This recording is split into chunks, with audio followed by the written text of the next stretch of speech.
Boa noite a todos, meu nome é Alexandre Nolasco. Eu fui convidado mais uma vez pela casa para fazer um estudo e o de hoje é do capítulo 9 do Evangelho segundo o Espiritismo, Bem-aventurados os mansos e pacíficos, item 6, a afabilidade e a doçura. Esse item traz um paradoxo, uma contradição. Parece que Lázaro, que é o espírito que traz essa comunicação, vai falar de afabilidade e doçura, mas ele não faz bem isso não. Ele faz uma outra proposição e a gente vai estudar isso. A mensagem: a benevolência para com os outros semelhantes, fruto do amor ao próximo, produz a afabilidade e a doçura que lhes são as formas de se manifestar. Entretanto, nem sempre há que fiar nas aparências. A educação e a frequentação do mundo podem dar ao homem o verniz dessas qualidades. Está falando do meio social, do lugar onde a gente anda e como a gente quer se apresentar a esse lugar. Quantos há cuja fingida bonomia não passa de máscara para o exterior, de uma roupagem cujo talhe primoroso dissimula as deformidades interiores? O mundo está cheio dessas criaturas que têm nos lábios o sorriso e no coração o veneno, que são brandas desde que nada as agaste, mas que mordem a menor contrariedade, cuja língua de ouro quando falam pela frente se muda em dardo peçonhento quando estão por detrás. A essa classe também pertencem esses homens de exterior benigno, que tiranos domésticos fazem que suas famílias e seus subordinados lhes sofram o peso do orgulho e do despotismo, como a quererem desforrar-se do constrangimento que fora de casa se impõe a si mesmos. Não se atrevendo a usar de autoridade para com os estranhos, que os chamariam à ordem, acham que pelo menos devem fazer-se temidos daqueles que não podem lhe resistir. Envaidecem-se de poder dizer: aqui mando eu, sou só obedecido, sem lhes ocorrer que poderiam acrescentar: eu sou detestado. Não basta que dos lábios manem leite e mel, se o coração de modo algum lhes está associado só à hipocrisia. Aquele cuja afabilidade e doçura não são tingidas nunca se desmente. É o mesmo tanto em sociedade como na intimidade. Esse, ao demais, sabe que se pelas aparências se consegue enganar os homens, a Deus ninguém engana. Lázaro, Paris, 1861. Bom, para quem Lázaro está falando? Lógico, para nós que estudamos Evangelho. Ele não está falando para os criminosos em comum, ele está falando para nós. Este item claramente poderia se chamar de hipocrisia, porque é realmente do que ele trata. Aliás, é o mal mais combatido por Jesus no Evangelho. A hipocrisia. Vou pegar uma partezinha de Jesus falando em Mateus 23, a partir do capítulo do item 25. Ai de vós, escribas e fariseus hipócritas, pois que limpais o exterior do copo e do prato, mas o interior está cheio de rapina e de intemperança. Fariseu cego, limpa primeiro o interior do copo e do prato, para que também o exterior fique limpo. Ai de vós, escribas e fariseus hipócritas, pois que sois semelhantes aos sepulcros caiados, que por fora realmente parecem formosos, mas interiormente estão cheios de ossos de mortos, de toda a imundícia. Assim também vós, exteriormente, pareceis justos aos homens, mas interiormente está cheios de hipocrisia e de iniquidade. Desculpe. Para quem Jesus está falando? Jesus está falando para homens que seguiam a lei, que se tinham como bons, que se tinham como observadores da lei divina. Ninguém ali se achava mal. Então, isso é importante para a gente ter uma distinção para quem ele está falando. E a gente também pode sim colocar nesse grupo de pessoas e ouvir como a gente ouve, e tentar interpretar como que a gente ouviria isso agora. Jesus e Lázaro têm a mesma observação. Busca realizar o melhor em ti para doar o melhor em ti realmente. Essa é a expressão do que o Espiritismo prega, a verdadeira caridade. Não adianta você querer fazer um exterior lindo, doação, palestra, estudo, toda espécie de caridade, e o teu interior não ter sido trabalhado. E é até mais ou menos fácil você conseguir fazer isso. Algumas pessoas, eu mesmo vou falar daqui a pouco, caí numa armadilha dessa com uma pessoa. Eu espero que a gente saia desse estudo um pouco mais extremista e ativista na ideia de trazer paz ao mundo e amor. Principalmente quando a gente vê qualquer pessoa perdendo essas duas estruturas sendo como nós, pessoas que têm alguma inclusão no Evangelho, alguma estrutura de conhecimento do que o Senhor nos trouxe em sua vida no Evangelho. Isso é o que quer dizer quando a gente ouve aquela palavra que está cheia aí no Evangelho, ide pregai. Pregar esse amor, essa paz, acima de tudo, antes de ideais, antes de pensamentos, de pontos de vista. O sentimento que em voga hoje no Brasil, e também no mundo, mas principalmente no Brasil, é bem oposto à afabilidade e à doçura. É bem oposto ao amor. Ouvimos o tempo todo as palavras e expressões de ódio. Publicações nas redes sociais com milhões de seguidores com o objetivo de macular, de destruir identidades, reputações. Promove-se verdadeiros lixamentos virtuais, levando inclusive alguns jovens até o suicídio. Odiamos ideias, falo como um todo, como humanidade, e odiamos ideias e pessoas, e depois vamos com a mesma paixão falar de amor. Confundimos muito, ultimamente, a ideia de liberdade de expressão com a ideia de liberdade de agressão. Se vocês me permitem a analogia, todos nós temos uma certa liberdade de locomoção, mas essa liberdade não nos permite dirigir bêbados, não nos permite avançar o sinal vermelho. Por quê? Porque colocamos a vida de terceiros em perigos. Somos, ao mesmo tempo, então, protegidos pela lei e limitados por ela. Como seguidores do Evangelho, estamos protegidos e limitados por uma lei, que é uma lei maior, a lei do amor. Para estar sob a proteção da lei do amor, devemos nos exigir limites. Em relação ao quê? Em relação ao próximo, ao nosso falar ao próximo, ao nosso agir ao próximo.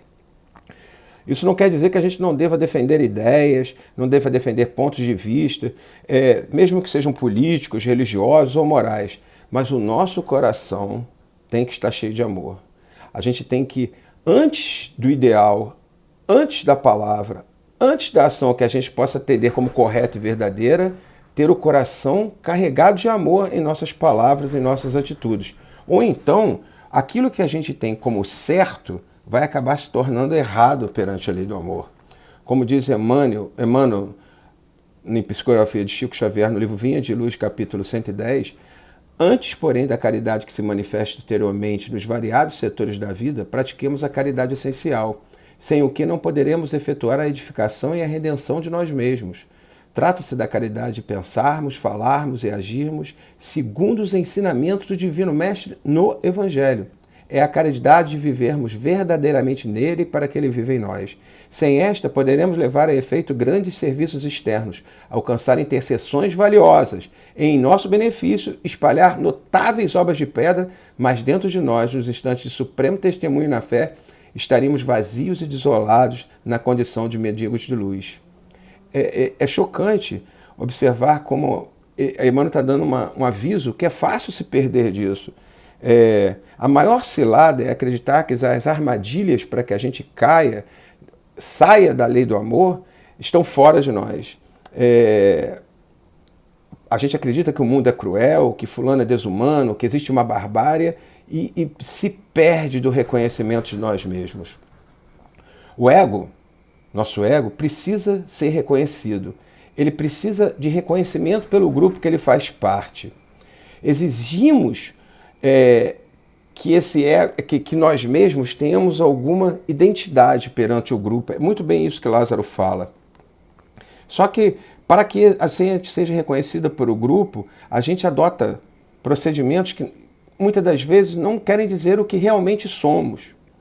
A Joana de Ângelos, mentora de Divaldo Franco, traz uma psicografia que é muito legal, no livro A Reconquista da Identidade, capítulo 24. A imaturidade psicológica do homem leva-o a anular a própria identidade, face aos receios em relação às lutas e ao mundo nas suas características agressivas. A timidez confunde-o, fazendo que os complexos de inferioridade lhe aflorem, afastando-o do grupo social ou propelindo-o a tomada de posições que lhe permitam impor-se ao demais. A violência latente se lhe desvela, disfarçando os medos que lhe são habituais.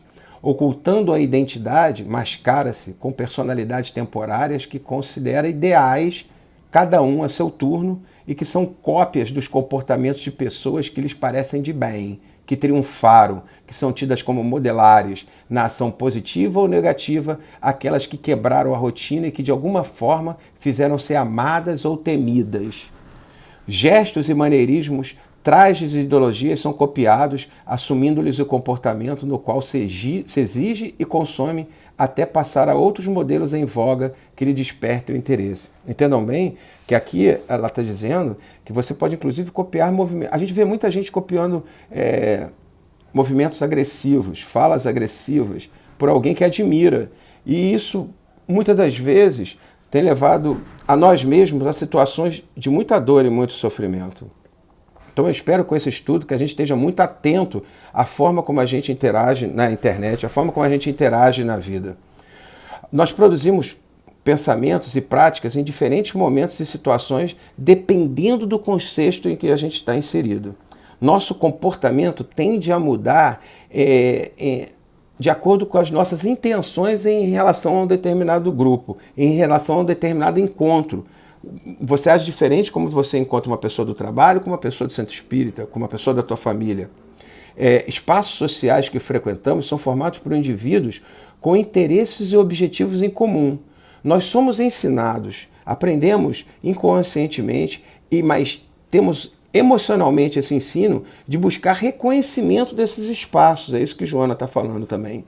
Cada um terá mais ou menos reconhecimento de acordo com a maneira como consegue articular as suas características, as suas habilidades dentro de cada espaço social. O problema é que, como o ego gosta muito de reconhecimento, o que acontece? De repente, você começa a ser atacado ao propor alguma coisa e você se sente como se o mundo estivesse desabando por você.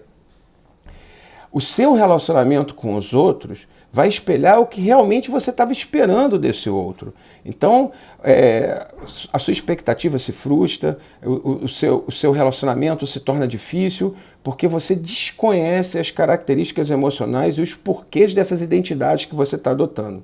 Quando a gente ouve falar máscara, a gente também tem, na psicologia, ela tem o nome de persona. A gente usa diferentes personas em diferentes ambientes sociais. Aquilo que nós queremos mostrar para os outros e nós mesmos, a gente chama de persona. Persona é aquilo que a gente mostra, que a gente se prepara para mostrar ao outro.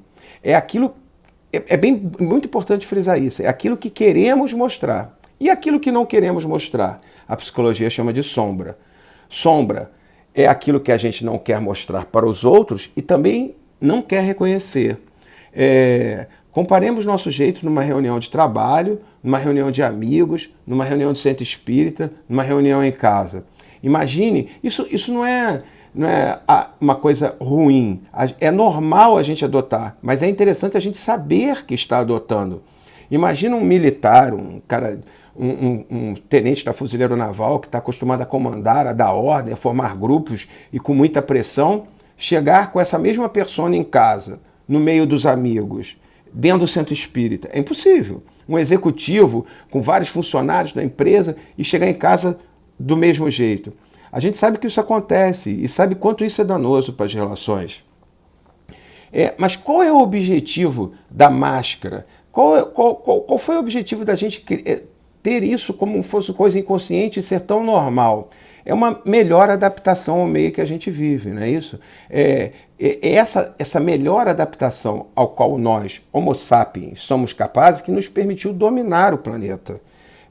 A facilidade que nós temos de nos adaptar. Essa necessidade que a gente tem de colonizar. Então a gente se adapta para sermos poderosos colonizadores. A gente adota esse comportamento. Hoje, o que acontece? Hoje em dia a gente frequenta diversos ambientes sociais diferentes. Antigamente a gente morava numa tribo e não saía da tribo. A gente morava numa vila e não saía da tribo. Hoje, vocês, nossos filhos, a gente frequenta ambiente de amigos, igreja, centro espírita, a gente frequenta academia, a gente frequenta roda de amigos, a gente frequenta a praia, são vários ambientes com muita gente bem diferentes um do outro. Nesse ambiente, as pessoas tendem a esperar que você haja de uma determinada forma, e você sabe como é que você quer, como é que as pessoas estão esperando que você vai agir. Então, nós temos um compromisso inconsciente com um grupo que fazemos parte e não queremos quebrar essa expectativa. Surge um grande problema quando a gente fica usando tanta máscara, isso é muito comum, e não sabe mais como que a gente é, quem a gente é em verdade. Em nome de sair com uma galera deslocada, o que o jovem faz para sair com os amigos que são maneiros, que são meio famosinhos? Usa uma droga. Em nome de ser comunicativo, sendo uma pessoa introvertida, a pessoa fala muita coisa sem necessidade, na maioria das vezes fala coisas que poderia ter ficado calado. Em nome do reconhecimento mediúnico, no nosso meio, em nome do reconhecimento mediúnico, as pessoas fazem as coisas mais absurdas do mundo, usam máscaras perfeitas. A gente tem o caso muito conhecido do João de Deus, que falava de amor, com paixão, que falava de Deus, e tinha uma sombra que atuava sobre ele, que violentava pessoas por detrás da máscara. Então, eu trabalhei com um casal muitos anos, o marido e uma esposa, a esposa dava passes, era passe de cura, e o marido dela, já com seus 50 anos, trabalhava do lado de fora, trazendo organizando as pessoas que iam entrar, e muitos anos eu trabalhei, o cara era magnífico, doce, afável, não tenho nada para falar dele. Até que um dia que a esposa dele chegou para mim e falou que não aguentava mais apanhar dele. Eu custei a ver que ela estava falando a verdade, você também estava falando a verdade. Foi uma separação terrível, ela estava apanhando dele há muito tempo, os filhos estavam muito envolvidos com isso, 2 filhos rapazes que também frequentavam a casa. E eu fiquei abismado com a minha ignorância em conseguir enxergar isso nele. Foram anos, e você se olha e fala assim, cara, eu posso estar olhando isso para qualquer um, né? Vocês podem me conhecer aqui, muitas pessoas da BBM me conhecem, mas eu posso ser completamente diferente. É fácil para que eu possa apresentar uma estrutura diante ao grupo capaz de iludir e capaz de me iludir. O grande problema disso é que você, ao adotar essa máscara, você perde a ideia de quem você é. Você imagina que você, para ser reconhecido, imagina você sendo muito reconhecido no grupo social. É legal a história do desembargador, que todo mundo deve ter visto na televisão agora, com o guarda. Ele é muito reconhecido dentro de um grupo. O grupo jurídico, ele é um desembargador, tem um maus altos postos, é super respeitado, e quando ele sai desse grupo e vai para um outro grupo, ele quer ser respeitado do mesmo jeito. Ele não consegue se adaptar ao outro grupo. Ou seja, eu não sou mais aquela pessoa cheia de títulos que promove um reconhecimento e um enaltecimento do meu ego. Aí eu entro para um outro grupo e começo a ficar nervoso. A minha sombra de não ser reconhecido atua, e eu faço aquilo na frente da televisão, trato o outro como se o outro fosse menor do que eu, simplesmente porque ele não consegue ver o tamanho do meu ego. A gente adota essa identidade num grupo de benevolente, de afabilidade e doçura, a gente muitas das vezes usa essa máscara para ser reconhecido. E quando não é reconhecido, assim como o dom e tal, dentro de casa se perde, dentro do trabalho se perde, na rua se perde. E como é que você trata isso? Como é que você se trata dessa sombra, né? Eu vou entrar nessa parte aqui também. A gente, quando tenta estar fraco de reconhecimento de nós mesmos, de quem nós somos mesmos, esse poder pessoal de se autoconhecer, a gente geralmente ou passa para agressividade ou passa para depressão. Acreditando que a gente tem que impor aquilo que nós somos, essa identidade ilusória da máscara, a gente, na maioria das vezes, se revela e a sombra é vista. Eu vou trazer aqui 3 formas de lidar com a sombra e que a gente adota como mecanismos de defesa. A gente tem 3 mecanismos de defesa psicológicos para lidar, para lidar com a sombra, né? A gente tem esses mecanismos de defesa para que a gente não se observe. Vamos dar um exemplo que eu fiz esse estudo e amanhã eu vou receber uma ligação da BBM dizendo, o teu estudo não foi legal, você falou algumas coisas que a gente não concorda e tal. Aí, se eu não tiver nenhuma sombra e tiver autoconhecimento do que está acontecendo comigo, eu vou dizer, poxa, quais foram os pontos negativos? Eu vou conversar com a crítica para tentar saber se eu posso fazer melhor, né? Agora imagine de outra forma, a sombra atuando. Então eu vou falar de projeção, de negação e de repressão. A projeção, eu ouço a ligação da BBM e eles falam a mesma coisa, né? Não, a sua palestra não foi legal. E na projeção eu tenho um complexo de inferioridade e a minha ideia é, sabe de nada, não conhece nada de evangelho, a pessoa dessa, grossa, querendo falar comigo, não sabe falar nada, por isso está falando. O que eu faço? Eu projeto a crítica. Em vez de eu aceitar a crítica, eu critico. A outra é a negação.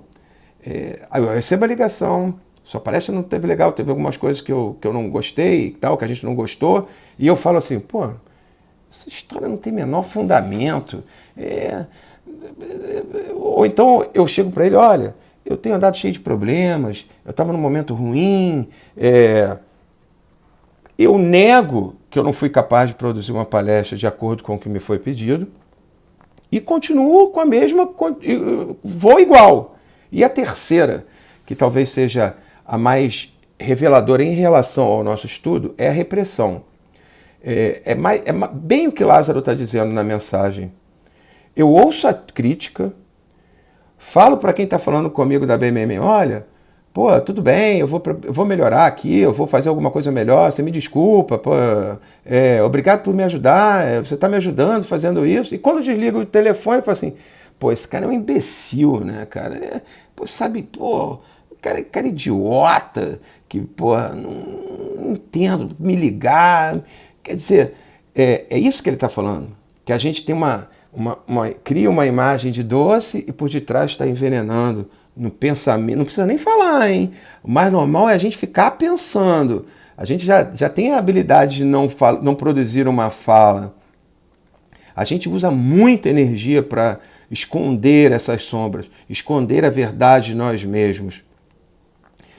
Mas a gente tem que entender que para a gente poder trazer luz às sombras, quanto pior for o encontro, melhor. Quanto mais o encontro, a ideia contrária, a pessoa contrária mexer com você e você conseguir se observar, você vai ver uma sombra atuando. É esse o lugar onde você tem que agir. Mais do que qualquer ideologia, mais do que qualquer religião, é onde o amor tem que entrar. Primeiro você tem que amar você mesmo, compreender você mesmo, abraçar você mesmo, conseguir enxergar você mesmo e depois, com muito carinho, você conseguir produzir uma fala que te faça sentir satisfeito com você por você ter seguido esse amor que o Cristo nos deixou. Essa nossa identidade de cristão é uma identidade divina, é uma identidade que quanto mais se aflorar no mundo, mais vai mudar o mundo. A gente tem enorme facilidade de observar as sombras nos outros, aquilo que o outro está falando, e uma enorme dificuldade de observar como nós estamos agindo com os outros. O objetivo da nossa palestra é bem esse, trazer a capacitação, ou pelo menos a vontade de estudar a si mesmo. A gente tem terapia, a gente tem o evangelho, a gente tem os grupos dentro da casa, a gente tem várias oportunidades, os livros, de nos autoconhecer. Então, a ideia aqui é nos fazer extremistas em buscar esse amor para banhar a nós mesmos, para banhar a nossa identidade. Tenha compreensão com as suas sombras, porque elas são parte sua. Mas isso não quer dizer que você não queira iluminar essas estruturas psicológicas. Lembre-se que se você tiver fé no tamanho de um grãozinho de mostarda, você vai poder transformar e transportar essas montanhas que causam sombra à verdadeira identidade amorosa que você é. Eu desejo que esse encontro, que é um tema sobre afabilidade e doçura, traga mais afabilidade e doçura para que você possa realmente amar ao próximo. A grande lei que Jesus nos deixou, o amor ao próximo. E ao próximo não é o próximo que está só do seu lado, é o próximo como todos nós. Se o encontro é difícil, é Jesus atuando em você para que você se melhore. Lembre-se, mais do que a religião, mais do que a ideologia, jogue amor onde você ouvir ódio. Jogue amor onde você ver expressões de ódio. Porque o Cristo está dependendo de nós para transformar esse planeta. Que Jesus abençoe demais a casa, abençoe a todos que estejam ouvindo essa palestra e que Maria nos guarde, nos abençoando com todo o seu amor e com toda a sua graça. Obrigado a todos.